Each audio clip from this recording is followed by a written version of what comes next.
वाडा कोलम घेतलेला आहे. तांदूळ चांगले भाजून झालेले आहेत. तांदूळ झालेले आहेत. आपल्याला अशा पद्धतीचे तांदूळ करायचे.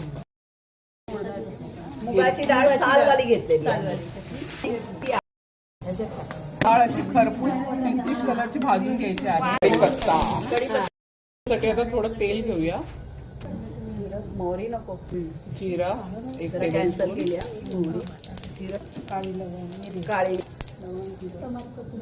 नेक्स्ट हिंग टाकायचं थोडंसं. पावडर टाकली.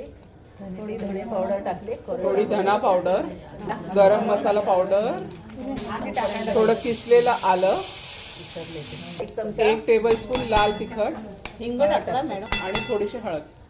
मी ते आणि हे आपण आधी जे भाजलेले तांदूळ आणि डाळ त्याच्यात टाकून ते मिक्स करून घ्यायचं आहे. सर्व मिश्रण एकत्र मिक्स करून घ्यायचं आहे. आणि मिक्स करताना 1 टेबलस्पून चवीपुरतं मीठ टाकायचं आहे. हे खिचडीचं प्रीमिक्स रेडी झालेलं आहे.